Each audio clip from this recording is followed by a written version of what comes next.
Joven creativo y autodidacta, Fernando es ejemplo de que la juventud puede mejorar el futuro.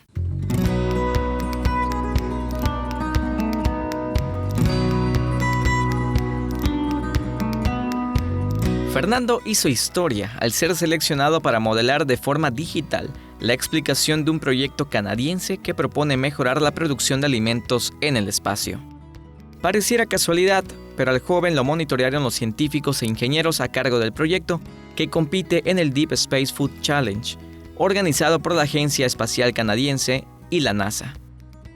Llegó con un mensaje de WhatsApp en el cual me preguntaban si es que sería capaz de hacer una animación 3D. Fernando, con apenas 17 años, estudia la preparatoria, pero desde tiempo atrás se apasionó por aprender de forma autónoma a editar y animar videos.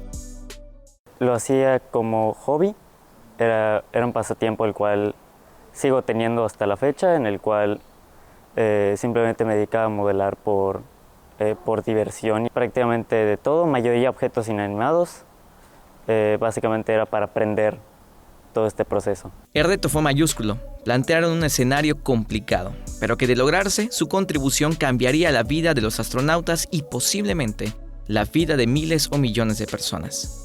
El video de 4.30 minutos de duración explica el proyecto canadiense de Brian y de Yanira Mendoza, que compiten para crear un sistema de producción de alimentos en el espacio con buen sabor, textura, accesibilidad y con los macro y micronutrientes que los agentes espaciales necesitan.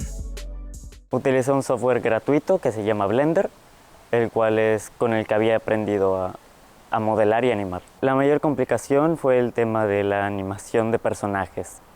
Yo no había como tal animado a un personaje hasta que se me pidió hacerlo, y entonces fue cuando empecé a investigar y me di cuenta que es tedioso, es complicado, pero es bastante divertido hacerlo. Fernando pone en alto la juventud, se esfuerza cada día por ser mejor y encontrar la forma de cambiar la vida de millones de personas.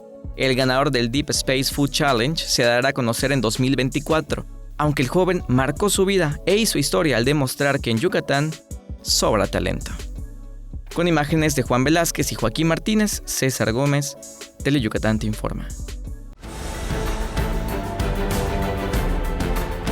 Teleyucatán te informa, lunes a viernes, 8 de la noche. Síguenos.